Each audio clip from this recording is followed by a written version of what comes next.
Hey guys, happy Monday. Welcome to the Sam Leah Show, where we are on a mission to become our best selves and we're inviting you along for the ride. Good So, how was your morning. weekend? You have Joe is home. Joe is home, and Joe is home, and that has been a change. She's home from college for the first time since we moved here. When we moved here, she was only here for 3 days Oh, wow. when we first got the house, and then she left. So, This yeah, is the it's been first time different. she's getting to enjoy it while it's all while you're like settled in and unpacked and Absolutely, and just yeah. having an extra body here, like, you don't realize, like, to be able to leave the house and to be able to go run somewhere or, "Hey, can you" like, today, we have an appointment that we both wanna go to, and we're like, "We don't have to take the boys." Like, something just as simple as that, you forget about that Mhm. when you start kids leave the house, you're like, "Oh my gosh, they were like built-in helpers," and it was so Right. awesome, but just seeing her with the boys has been awesome.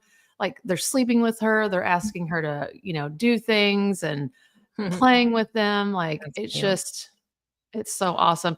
And last night we had the cutest thing, we had a new play date, and, this new boy came over and, he was kind of walking around the house, and Augie was showing him around the house, and he pointed up at our family picture where we have all 7 of us plus the dog, and um, Augie was like, "Well, that's my mom and dad, that's my little brother, that's my sister. Those are my 2 brothers. They moved to the mountains with our dog, and they live there now." I It mean, was it's true. it was true, and it was so cute. I called Walker and I said, "Hey, you and your brother moved to the mountains," and he was just giggling and laughing. But yeah, so she's home. So it's been and she's home all week. This Yeah, whole that's week she's nice. home. Get to really So get some it quality is time good. in. Yeah, Yeah. yeah. I'm So what did excited you to do? have, Alora home, like, for Thanksgiving because it's been years since she's been home for Yeah. Thanksgiving, so that's gonna be really nice, and we actually, over the week, revamped her whole room. She's definitely now has more of, like, a teenager vibe. She, Mhm. donated their stuffed animals and different things that she didn't want anymore in there and got her new, like, curtains and bedding and a little rug, and so she's loving it. So Wow. she's yeah, so that's kinda Lighting. what we've been doing. Lighting is part of it, right? You have to get the Yeah, Gobi lights. we've tried she wanted the lights that, like, you tape to the Oh, perimeter don't do of that. the and Don't we do got that. one, didn't work, ordered another one, it was shit, so we're sending that one back, so, yeah, I'm not really sure what I'm to telling you. Okay, so couple things with that. We did that in our old house. Joe had them up, or no, Walker had them up, and then they traded rooms, and so they were up for a long time. And then when we went to move, we took those down. They burned the wall. Oh, Every single place where those lights were was a burn mark. oh, shit. So Yes. what do you suggest instead? Do you have different So on Walker's TikTok page, he sells the Govi lights, which we are a huge fan of. Like, you can get the Govi lights that go behind the TV. You can get the stand, which is what we have. It's just a skinny little stand, and it points, like, you can point it wherever you want in your room. And then it can change colors and make the whole room glow. So Okay. Gobi lights Send me the link. are much Send me, safer. Yeah. Walker's link, and I'll look at it, and I'll see if Yeah. that's what she wants. Yeah, it's been so the lights have been a journey, but the rest looks super cute. Yeah. And then I also have any of you watched the new documentary that's on Netflix, called Buy Now? I should. I love I need documentaries. to. Yeah, you should. No, really, you I'm an do. You overspender. should I'm watch an it. ADHD purchaser, and then when I like the dopamine rush of the click, click, click, click Yes. purchase, and then when it gets here, I'm like, "What did I order? Why did I need that?" I am Yes. horrible at that. I know, and part of that too is you're on your journey to be more patient, right? Because, like, Trying. sometimes you have to just Mhm. throw things in your save for later, like, or just leave it in your cart, and if a week or 2 weeks later you still need or want the thing, then you probably actually do Well, need or want the that thing. was that was exactly so, like, we talked to you last night on the phone. I say we because Jared was listening, and then, we hang up with you, and then I was telling him, I'm like, "I have a lot of anxiety around money this week, like, I'm, like, freaking out," like, and I told him, I'm like, "I need to cut back on my spending," and we used to do weekly budget when we were dirt poor. We did Mhm. weekly budget on Thursdays. We would sit down, look at our budget, pay our bills, pay down on things, and say, "Okay, what are we gonna spend on this weekend?" Mhm. Why did we stop doing that? Mm. You know what I mean? Because it Mhm. holds you both accountable. You Yeah. know, like, "Hey, I'm looking forward to spending money on this weekend." "Oh, you're on the same page as me now," versus like, "I think we should spend money on this, and I think we should spend," and we're on different pages. Or like Yeah. me ordering. The big problem is me ordering stuff. Like, you get a new house and you feel like you gotta fill it, and I've Mhm. just been, like, clickbaiting on a whole bunch of shit. And I think now we need to have a meeting and say, "It's in the cart. Let's go through the cart. Let's see what we need. Let's see what Mhm. Wayfair really needs to be sending us versus what it doesn't need to be." So we Yeah. talked about that last night, of like getting back on that accountability together budget kind of talk, Yeah. because I'm scared to watch this show because I have a feeling I'm going to be mortified because the Amazon boxes and the Wayfair boxes are going to keep showing up after I've watched it. But I think it's good to, you don't wanna have your head in the sand. No, You I want don't. Got to to know the numbers. educate yourself, Got to and know the numbers. also just the bigger picture of the end of life of all of the products that we consume. That's really the problem. It's not even necessarily Yeah. all the stuff we buy. It's, well, what happens when we donate it or throw it out? Where does it go? Yeah. And the millions and millions of tons of it that, the human race is consuming and then discarding, like, well, where does it go? Well, it shows you. It shows you Yeah. exactly where it goes. It's not good. So Yeah. it's just good to be mindful. And it's just so crazy, the science behind everything. Like Oh, the color of the little buttons on Amazon, or like the word, right, the copy, all of that is tweaked down to a science. They like test, a variety of different ones to see which ones gets the most, and then they use that one. And but it's uh-huh. just like, you're so aware, you'll become so much more aware of just how many times a day someone is trying to sell you something or convince Yeah. you that you need a new version of a thing that you already have. It's everywhere. Girl, I am one that buys stuff off Facebook ads. Like, You're I bought you're I falling bought victim to if that. Mom, if you're watching, click out. I bought a oversized dog bed for my house. I don't have a dog, but my parents have 2 huge dogs. So when they come, I bought them an oversized couch. Where will I store said couch? Mm, I don't know. My ADHD didn't stop to think about that. Because right. right now they have 2 beds here, but they're kinda small and they go underneath my bed. But I don't know. I have an issue. I have a problem, and I know when I am refusing to watch shows like that, like when I refuse to watch like a nutrition show that's going to scare me about food, I won't watch it, because then I know if I do watch it, then I will not eat that food or Yeah. go to that restaurant or do that thing. Like Jared used to be in pest control and for uh restaurants and hotels and stuff. And when I said, "What's some of the worst restaurants you've ever been in?" And he told me, I never ate there again. So Right. when I ask the question, I know I will respond. So it's like when I watch the video, I will respond. It's like, Yeah. so how long can I put off watching? But Yeah, but it's I a was good it thing. is. And It is. also, yeah, I mean, budgeting does help. We do that. I'm very lucky. Like, I was never that type of person. I had like one checking account, Yeah. and what was in there Right. had to like pay for everything that I Right. needed. Same. Same. My husband is not like that. He loves spreadsheets, and he's a planner. He loves the budget and stuff. So I'm like, great. You just tell me what I can spend. That's all I need to know. Like, Yeah. you do the rest. And so it does help, because every week we do set aside just a certain amount of money for our weekly budget. And so then I'm more mindful of, well, what do I really need, like, this week right Yeah. now? And what can I just save for later? And a lot of times the stuff that I save for later ends up being something that I change my mind on or don't even need. So you do end up consuming less when Yeah. you have a kind of a budget that you're working off of. Yeah. And to that I say, eek. I need to start. But the other thing is, like, when you send your kids to college, this is something I think all of you that have young children, you need to be mindful of. Everybody is always like in a divorce situation, like, who's going to pay for college? Who's going to pay for books? Who's going to pay for the meal plan? I get that. That is a huge concern. And it is what I'm realizing is like a $40,000 to $50,000 expenditure for college if you don't get any financial aid. So Joe's at the University of Alabama. Um, and it's greatly expensive. The thing with that is that's not the everyday spending.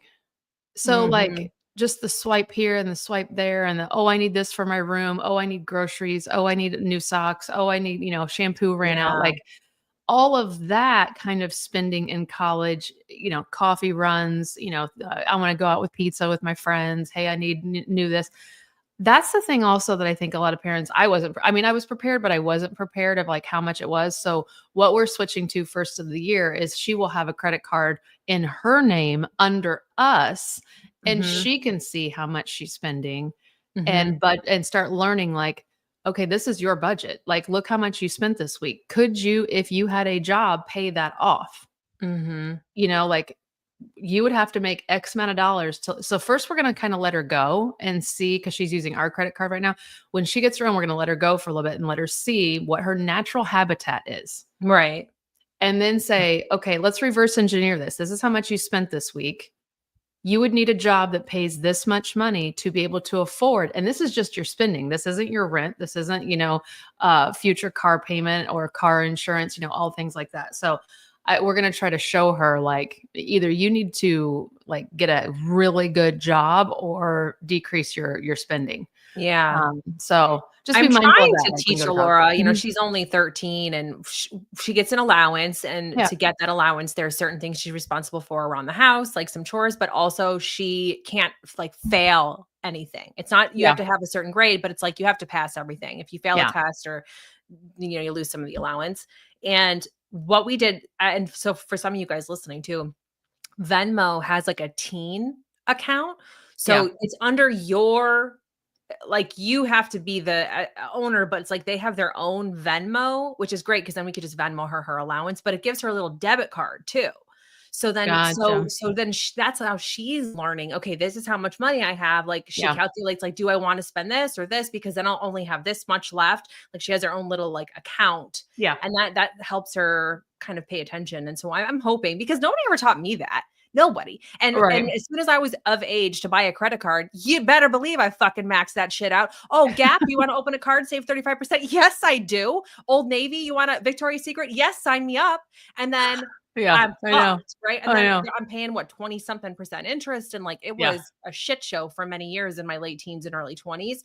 So I'm Mhm. hoping we can, teach her Yeah. young. Yeah. Like, Both my kids the bigs got debit cards when they turned 14. And that was, all their birthday money was there, all their allowance money. My mom would put money on their account every week if they were doing good. And so, when we'd go to the dollar store, they had to use their own money and it was teaching them. So they learned when they were much younger, like how to spend their money and be budgeted with that.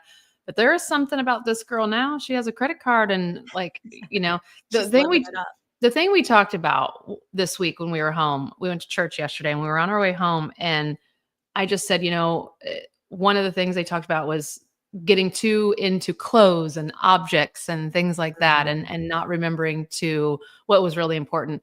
And I told her, I said, we do spend, but I said, one thing that we are good at and we will always be good at, and even when we're struggling, we will still be good at is generosity and Mhm. paying it forward and giving back and surprising people with, opportunities and gifts and, things that they need and things like that. And I said, so every time you swipe, you look around and see what could you be helping and doing. And I know she does a really good job of that. So I think that is the part that we've never had a life where we could have done that before in the past. And we were the ones looking for a handout. We were the ones looking for somebody to pay for this and that. And now Mhm. that we're in a place where we can help, I think it's just that single mom mindset and her being that kid of a single mom where we were struggling to eat and to do things and to go places. And now we don't have that struggle. And it's like, but we know we are all too familiar. We have more years in that life than we do this life. And we always remember that we struggled for so long. I mean, Yeah. so long as a single mom. She saw me struggle. Mhm. And now not. She looks for those families. She looks for those. She kind of has her own little rules. Like when she buys people dinner, she'll look to make sure they're not drinking. She'll look to see like what they ordered. Like Mhm. you can tell a parent that's really holding back and not ordering, and their kids are she does a good job of being generous with my money, but it's still, we're learning baby steps. But when she Yeah. gets a job, I mean, she's in college. Did you ever I guess you probably did have a job. My parents didn't make me have a job in college. I did. Well, I have a kind of Different unique situation. Yeah. situation. Yeah, my mom died when I was 16. So, and I wasn't really talking to my dad at the time. We had kind of an on and off relationship. So as soon as I graduated when I was 17, I moved to Florida with my boyfriend at the time and got a job. And I just been working ever since. I did go to some community colleges and that didn't really amount to anything. So yeah, I've just been working.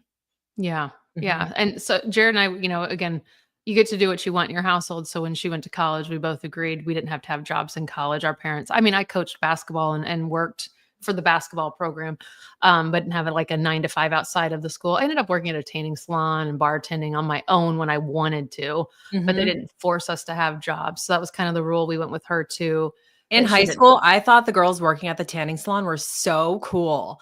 I loved going to the tanning salon in high school because those were the cool girls who got to work there.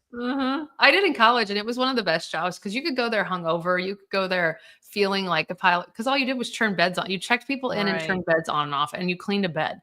Like Yeah. sometimes you'd have stinky people, but other than that, it was a pretty cake ass job. And even that back then, like we didn't have cell phones or anything. So No, you were you literally just like listen sitting to and music. You just sit you were there and listen to sibling music. and doodling, and that was about the extent of what you did during work or watch TV. If your Yeah. boss allowed you to have a TV going, but yeah, it was a thing. Yeah. It was a good job. But the other thing that we talked about yesterday was like in being generous is to not you don't have to tell anybody. Just because you buy somebody something, you don't have to be like, "Hey, I bought somebody's," like just do it. You can come tell Right. me so I know why the bill is higher than what it's supposed to be, but you don't have to brag about it. And you are really good at this of like working in silence. Yeah, and I heard this from somewhere, on my self-love journey and self-care journey years ago when I started is like make moves in silence. And that Yeah. just stuck with me. And I love that. Like there's not many things that I announce like on Facebook or even tell people about. Like Yeah. even now there's some things going on in my life, good things, and I only tell a very, very small Yeah. amount of people. And I also think that energetically, that's a good thing to do because the more people you tell, you have to remember like not everyone is cheering for you No and wants shit. you to win, right? Yeah. They may pretend that they are, but they're Right. not. It's just the Right. truth. Some people's Yeah. own their jealousy, insecurities, fears are projected onto you. Some people are Mhm. gossipy, they're kind of waiting for see if you're gonna fail. And so just keep that shit to yourself. Like I don't tell people my plans. I tell people when it's done. Yeah. Like when the thing that I was aiming for, when I've when I've accomplished it, I then maybe will share with certain people that this is what I did. But I don't tell people really my plans because I don't want their opinion. I don't want their bad juju. There's a very, very just small Do amount of you people. know that is like the exact advice that we give all of our clients when dealing with a narcissist is stop sharing and expecting them to be grateful, happy. Wow, that's nice for you. Like Yeah. we have a ton of clients that are good people, but yet they overshare to their narcissist or high conflict co-parent, and then they Yeah. wonder why that person comes for their soul And they turn it into and like turns ammunition. it, yeah, and takes Yeah. all that information Yeah, and ruins it's every really just a situation. habit that Yeah. they have to break because you in your mind, if you're someone who is trying to nurture a healthy relationship with your co-parent, you want to involve them. You want to tell them good things. You want to tell Yeah. them, if your kid is sick and you're about to send them over there, you want to just let them know. That's the nice thing to do, the considerate thing to do. But when you're dealing with somebody who has a mentality that is so significantly different and they really have like a disorder, right? Like they're Yes. viewing the world Yes. through completely different lenses. It's not going to work out in your favor. Like it's no matter Right. how nice you're trying to be and how much you hope that they'll just cooperate or that they'll be a better co-parent. And it will never happen if they really are a high conflict. Now, I'm not saying this happens in every divorce. It certainly doesn't. But if this is like a high conflict person, somebody Mhm. who really has like narcissistic tendencies, you really have to change the way you're interacting with them and stop giving them information unless it is absolutely necessary. Because all they're going to do is remember that shit and wait for an opportunity to turn it around and throw it back in your face and Every use it time. against you somehow. Yeah. Every time. And I did this for 8 years, and it's just I really thought for those 8 years, like this would be the opportunity for him to not be this way. I gave him a soft toss for 8 years of like, here I am. I'm trying to be a good co-parent. I'm trying to share. I'm trying to be the one that's not withholding information. I'm trying to, build this relationship where you and I can get along and we can be good He was on a different mindset. He was on Mhm. the let me collect information to use this against her in court, to use against her publicly, to use against to the kids. Like he was collecting data all the time. And here I was over there oversharing, overshare. Could have been my middle name for 8 years. And I was slow to learn that was like part of my own. I was destroying myself by giving him that little bit of information, from loose teeth to canceled appointments to you name it. Mhm. Those were all my fault. Yeah. Everything somehow, kids being sick, I had mold in my house apparently. Like everything was my fault, and it just, and the sad part is I started to believe it for a while. Like I think around probably 2 or 3, I was starting to think like, well, am I the problem? Because like Yeah. I didn't know what narcissism was. I didn't know what high Right. conflict was. I really thought like he's beat me down so bad that like maybe I am the crazy one. Maybe I am the one that's like, am I making this up? Like, I mean, I would sit and really think like, why am I so wrong? Like what I need to change. I Yeah. need to stop being this way. And then I had people around me going, no, girl, he's fucking crazy. Like, and then it was like, Mm. oh, okay. Yeah. Now I And know. you're Yeah. lucky you even had that, because some people don't, right? And Yeah. then they're just literally they're second guessing themselves. They have so much Well, self-doubt one of them because of was this my person. attorney. The other one was a therapist. I mean, it wasn't Oh, like it yeah, was, the they therapist were is paid people. yeah. Yeah. People Therapy like, is good. hey. Everyone needs Yeah. a therapist at least one point in their life. Yeah. Yeah, I mean, it's tough to see because, like you said, I mean, we've got some clients and they're just good people. It's like Yeah. they're just trying to be nice. They're just trying to like do what they think the right thing is, but you have to really, it's that radical acceptance of the type of person you're dealing with and what their mentality is, and the fact that they're never going to change. Yeah. Well, I think the connection there for me, and then we can talk about what we're going to actually teach today inside of TNC. If I had to say that he's a bad person, I took that as a self-reflection that I married a bad person. Well, then what kind of person does that make me? I held on to that as a crutch for probably the full 8 years. Like I thought because he was so bad, it was a direct reflection of myself. Right. Because what kind of I thought I was smarter than apparently not. Right. So I had to get past that. But today we're going to be teaching about how to make the best out of high conflict. And I love Yeah. this one because our client base deals with a high conflict co-parent, and she's struggling with, because we coach moms inside of TNC, the next chapter, and she's really struggling with like radical acceptance, but also Mhm. like, what do I do with it? Now that I know what I have, what do I do? Like, there's good from this, and there Right. actually is, and we're going to teach that today. Right. Right. And it's so good to know because it's that radical acceptance part is hard, right? You have this hope that you can Yeah. have a better co-parenting relationship because it's not only better for your mental health and your well-being, but it's just better for the kids. But at the end of the day, if that's not the cards that you were dealt, that is just not the cards that you were dealt. And you have to Mhm. figure out how to be strategic and how to kind of change your approach so that you can navigate that high conflict dynamic in a way that doesn't make you lose your fucking mind, right? And Yeah. keep the kids safe and healthy. So Yeah. there are good things that can come from this, believe it or not. And when you focus on that, it makes you feel a lot better about the situation that you can't change. Yeah. So join us, inside of TNC. You guys can go to samandleah.com and find the link for that. And I know a girlfriend or an aunt or a coworker that is really struggling with this battle of, you see that her ex is treating her horribly and she just keeps going back and being nice and doesn't stand up for herself and thinks, I have to because I have kids with them.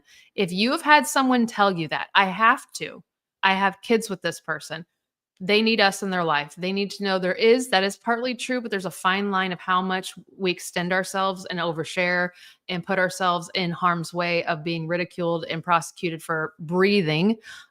So make sure you share this with somebody that needs that. Send them the link, samandleah.com. It's on your screen right now. Just say, hey, go check out these two ladies. They're absolutely amazing. And they're going to teach you on all things about divorce, all things about co-parenting, all things of high conflict. That is our specialty. We hope you guys join us. Again, a lot of changes happening in the first of the year, big changes happening with us. So stay tuned. Make sure you share, like, and follow, and we will see you guys next time.